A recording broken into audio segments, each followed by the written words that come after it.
వీటికి మాకు సంబంధం లేదు, మా నాయకుడు కేసీఆర్ అని చెప్పి గంటాపదంగా కుండబద్దలు కొట్టి అద్భుతమైన అఖండమైన విజయాన్ని మనకు కట్టబెట్టినారు.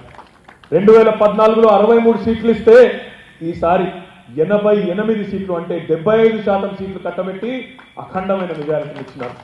ఆనాడు 34% ఓట్లేస్తే మొన్న 47% అంటే 13% ఓటింగ్ కూడా పెంచి మన మీద బాధ్యతను కూడా పెంచినారు.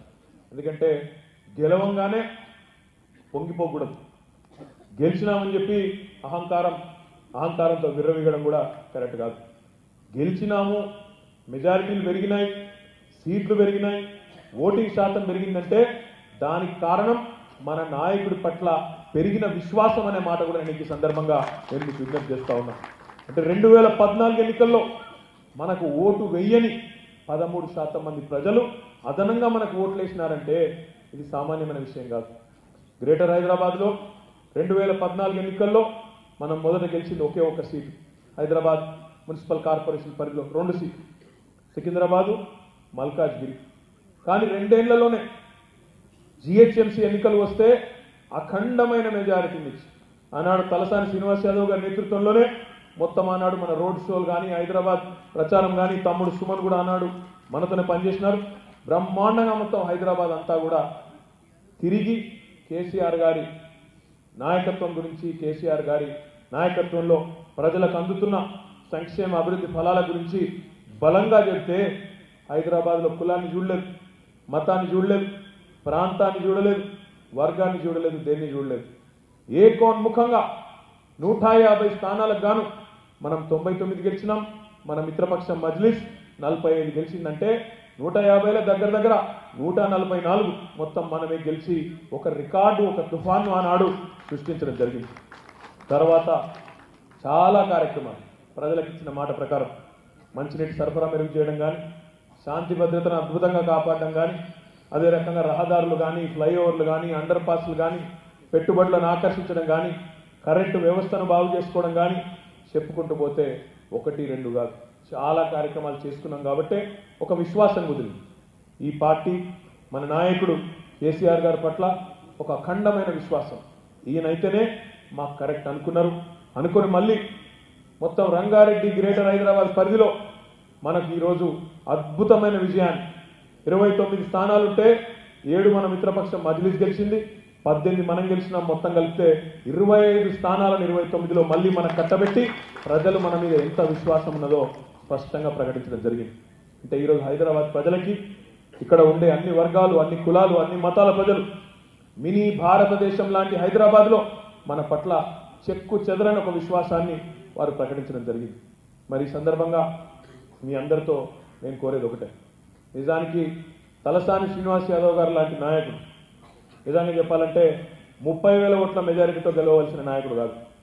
నన్ను అడిగితే కనీసం 65-70,000 ఓట్లకు తగ్గకుండా గెలవవలసిన నాయకుడు తలసాని శ్రీనివాస్ యాదవ్ గారు.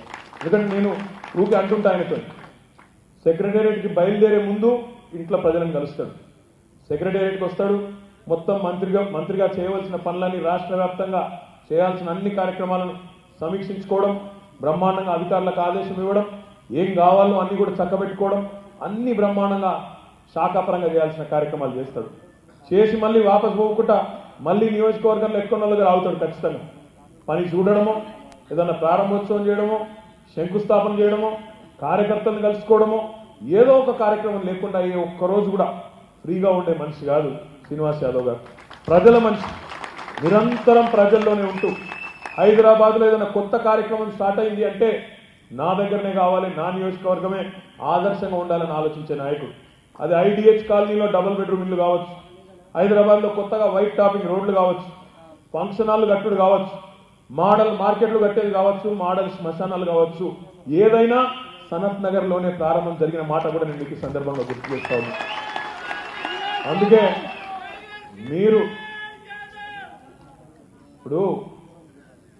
సంతోషంగా ఉండొచ్చు, 30,000తో గెలిచినామని. నేను సంతోషంగా లేదు, మీరేమనుకోరు.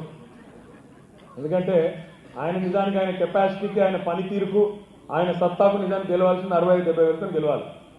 ఇప్పుడు అందుకే ఒక మంచి కార్యక్రమానికి శ్రీకారం చుట్టింది. డివిజన్ల వారీగా మీకు చెప్తాడు, అన్నయ్య చెప్తాడు, డివిజన్ల వారీగా చెప్పేది ఏం లేదు, ఒకటే ముచ్చట. మనకు 2016లో జిహెచ్ఎంసీ ఎన్నికల రిజల్ట్స్ మన ముంగట్నే ఉన్నాయి.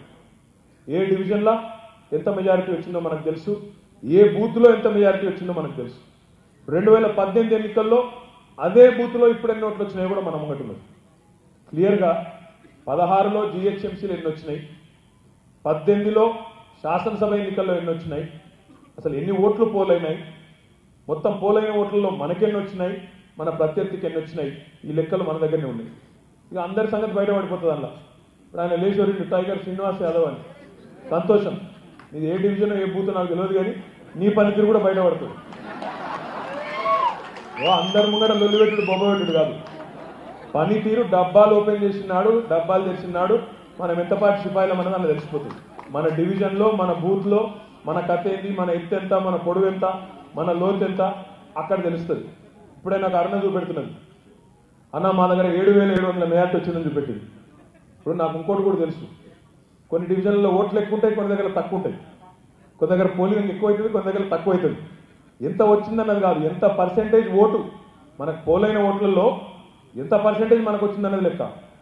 నా విజ్ఞప్తి ఏంటంటే మీ అందరితో కూడా 2 నష్టాలు జరిగినాయి మొన్న జరిగిన ఎన్నికల్లో. ఒకటి, మనం బూత్లో తిరిగేటప్పుడు అందరం తిరిగినాం, కార్పొరేటర్లు తిరిగినారు, బూత్ కమిటీల అధ్యక్షులు తిరిగినారు, డివిజన్ కమిటీల అధ్యక్షులు తిరిగినారు, సీనన్న తిరిగినాడు, అందరం తిరిగినాం. చాలా పోలింగ్ బూత్ల ముంగట చాలా మంది బాధపడుతున్నారు చూసినాం. అన్నా నా ఓటు లేదు, నా ఓటు పోయింది. నేను చెప్పేది వాస్తవమా కదా? ఓటు పోయిందని బాధపడ్డ వాళ్ళు జంట నగరాల్లో వేల మంది ఉన్నారు. రాష్ట్ర వ్యాప్తంగా కూడా అదే పరిస్థితిని చూసినాం.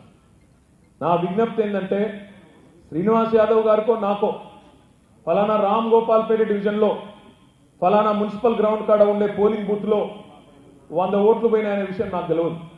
వాళ్ళు ఎవరో నాకు తెలియదు. పోయినాయని తెలుసు, కానీ ఆ పోయింది ఎవరో నాకు తెలియదు. శ్రీనివాస్ యాదవ్ గారికి కూడా ఆ స్థాయిలో తెలియకపోవచ్చు సూక్ష్మంగా, కానీ మీకు తెలుసు. ఆ ఏరియాలో, ఆ మార్కెట్లో ఆ బూత్ కమిటీ అధ్యక్షుడు, ఆ కమిటీలో ఉండే సభ్యులు ఎవరైతున్నారో మీకు బాగా తెలుసు ఎవరి ఓట్లు పోయినాయి, ఎవరు బాధపడ్డ వాళ్ళు. మీ దగ్గర ఆ వివరాలు ఉంటాయి. అందుకే నేను మీ అందరినీ కోరేది ఒకటే, మన మెజారిటీలు తగ్గేందుకు ఇది కూడా ఒక కారణం. మనం అనుకూలంగా ఓటేయాలనుకున్న వాళ్ళు, వచ్చి శ్రీనివాస్ యాదవ్ గారిని, కేసీఆర్ గారిని ఆశీర్వదించాలనుకున్న వాళ్ళు ఓటు లేకపోవడంతో బాధపడ్డ వాళ్ళు లక్షల సంఖ్యలో రాష్ట్ర వ్యాప్తంగా ఉన్నారు. ఈరోజు 65-70 వేల ఓట్ల మెజారిటీతో గెలవవలసిన శ్రీనివాస్ యాదవ్ గారు 30,000 కా ఎందుకు ఆగిందంటే, 30,900 కాడ ఎందుకు ఆగిందంటే ఈ ఓట్లు పోవడం కూడా ఒక కారణం దానికి. అందుకే దయచేసి మిమ్మల్ని కోరేది, ఇప్పుడు ఆ తప్పును ఎలక్షన్ కమిషనే మళ్ళీ ఆ పొరపాటును సరిదిద్దుకునే ప్రయత్నం చేస్తూ ఉన్నది. 22 లక్షల ఓట్లు ఏవైతే రాష్ట్ర వ్యాప్తంగా గల్లంతైనాయో వాటిని తిరిగి నమోదు చేసుకునే అవకాశాన్ని డిసెంబర్ 26 తారీఖు నుంచి జనవరి 25 తారీఖు దాకా ఎన్నికల కమిషన్ మనకి ఇచ్చింది. మన పార్టీ పరంగా మన పెద్దలు, మన పార్టీ అధ్యక్షులు కేసీఆర్ గారు ఒక ఆదేశం ఇచ్చినారు. రాష్ట్ర వ్యాప్తంగా ఉద్యమ స్ఫూర్తితో ఏ రకంగానైతే తెలంగాణ ఉద్యమంలో ఉధృతంగా పనిచేసినామో అదే రకమైన స్ఫూర్తితో ఈ ఓటర్ నమోదు కార్యక్రమాన్ని కూడా ఎవరైతే గల్లంతైనాయో వారి నమోదు చేయించే కార్యక్రమాన్ని కూడా అంతే స్థాయిలో తీసుకోవాలని చెప్పి వారు ఆదేశం వేయడం జరిగింది. నేను శ్రీనివాస్ యాదవ్ గారిని కోరుతా ఉన్నా, దయచేసి డివిజన్ల మధ్యన పోటీ పెట్టండి, డివిజన్ల మధ్యన పోటీ పెట్టండి, బూత్ల వారీగా పోటీ పెట్టండి.